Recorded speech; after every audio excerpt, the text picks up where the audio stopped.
बात करते हैं नेक्स्ट क्वेश्चन की। Evaluate 0 to π/2 log sin x dx। ठीक है, तो पहले क्या करते हैं, मान लेते हैं let I is equal to ये integral 0 to π/2 log sin x dx है। ठीक है, तो क्या करते हैं, पहले इसको इस फॉर्म के अंदर कन्वर्ट कर लेते हैं, क्योंकि आपको भी मालूम है कि वो भी integral 0 to a f x dx है, उसको आप 0 to इंटीग्रल 0 to a उसको आप integral 0 to a f a minus x d x के बराबर लिख सकते हो। ठीक है, यहाँ पे π/2 है तो sine π/2 minus x d x हो गया। तो देखो साइन 90 माइनस एक्स मतलब क्या, कॉस एक्स हो गया। ठीक है, ये आई इक्वल टू इतना चल रहा, क्या करते हैं पहले और इसको बना देते हैं इक्वेशन नंबर 2, दोनों को ऐड कर देते हैं। तो क्या मिलेगा, आई और आई 2i हो जाएगा, इंटीग्रल 0 to π/2 यहाँ से log साइन एक्स और क्या मिलेगा plus log cos x d x. ठीक है, डी एक्स कॉमन करके बाहर कर लिया।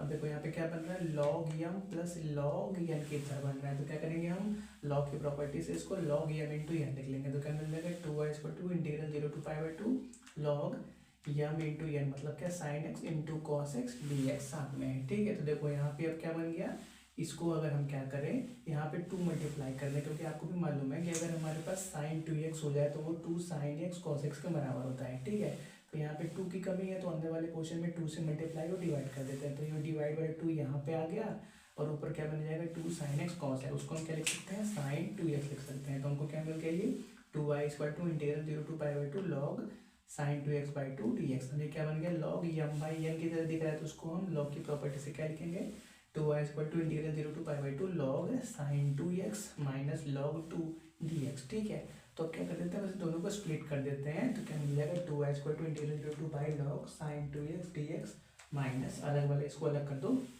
log 2 dx। ठीक है, तो देखो हम क्या करते हैं, ये वाला जो आगे वाला पोर्शन है इसको I1 बना देते हैं, इसको अलग सॉल्व करना पड़ेगा और इसको देख लेते हैं। ठीक है, तो देखो इंटीग्रेट करोगे log 2 तो कांस्टेंट है, बचेगा क्या, सिर्फ dx बचेगा। 1 dx जब बोलो सिंपली dx बोलो, उसका इंटीग्रेशन क्या आएगा, सिंपली x के बराबर। तो x लिमिट 0 से π/2 लिमिट रखोगे π/2 तो क्या मिलेगा, x की जगह π/2 और माइनस 0 करेंगे मतलब π/2 बचेगा। तो π/2 और क्या मिल गया, log 2 ये बच गया। ठीक है, तो 2y इक्वल टू आपको इतना मिल गया। पहले क्या करो, आप इतना नोट कर लो। अब हमको क्या करना पड़ेगा, I1 का वैल्यू अलग से निकालना पड़ेगा। ठीक है, पहले आप यहाँ तक नोट कर लो, कंटिन्यू करते हैं। तो देखो क्या करेंगे, I1 क्या था हमारे पास, integral 0 to π/2 log sine 2x dx था। ठीक है, तो हम क्या करते हैं, मान लेते हैं जो 2x है वो t के बराबर, क्योंकि देखो जो हमारे पास ओरिजिनल जो क्वेश्चन दिया था वो क्या दिया था, integral 0 to π/2 log sine x dx। तो अगर हम क्या करते हैं, इसी फॉर्म में बना के तो उसको हम i के बराबर लिख सकते हैं, लेकिन यहाँ पे देखो साइन x है, यहाँ पे साइन 2x है। ठीक है, तो हम क्या करते हैं, 2x को t बना लेते हैं, तो डिफ्रेंशिएट करेंगे, 2dx इक्वल टू dt मिलेगा, मतलब dx का वैल्यू हाफ dt मिल जाएगा। तो I1 मिल गया इंटीग्रल 1/2 और क्या, सॉरी 1/2 बाहर कांस्टेंट है ये वाला, और integral log sine t dt। आपको भी मालूम है जब क्या करते हो, आप वेरिएबल चेंज करते हो तो इंटीग्रेशन का जो लिमिट है वो भी चेंज होता है। तो उसके लिए क्या करेंगे, पहले यहाँ पे x का वैल्यू 0 रखेंगे, लोअर लिमिट x का वैल्यू 0 तो t का वैल्यू 0 तो ये 0 हो गया। फिर x का वैल्यू π/2 रखेंगे, तो π/2 इंटू 2 कितना हो गया, 2 कैंसिल मतलब पाई मिल गया, तो यहाँ पे पाई मिल गया।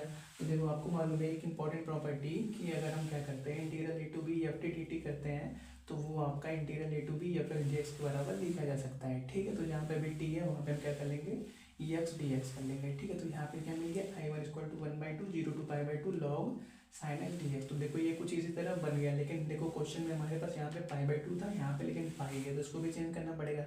उसके लिए क्या करते हैं, एक और तरीका चेंज लगाते हैं। हमको क्या मालूम है कि हम integral 0 to 2a f x dx को 2 times of integral 0 to a f x dx के बराबर लिख सकते हैं। कब, सिर्फ एक कंडीशन में, अगर f 2a minus x f x के बराबर आ जाए। तो हम क्या कर लेते हैं, पहले ये कंडीशन चेक कर लेते हैं कि इस क्वेश्चन के लिए आ रहा है कि नहीं आ रहा है। तो हम क्या करते हैं, f x क्या लेते हैं, log साइन x।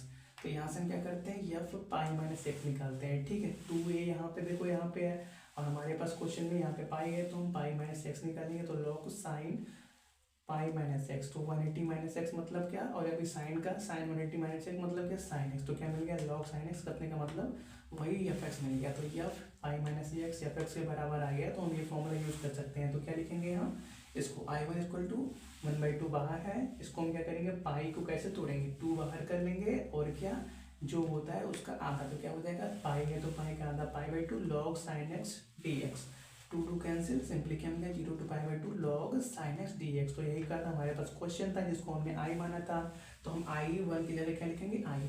अब यहाँ पे देखो 2i is equal to i1 आ गया -π/2 log 2, तो इसको रखने से कोई आई बन गया इक्वल टू -π/2 log 2। तो आई किसके बराबर था, आई हमारा क्वेश्चन था integral 0 to π/2 log sin x dx equal to कितना आ गया -π/2 log 2। ये हो गया हमारे पास रिजल्ट।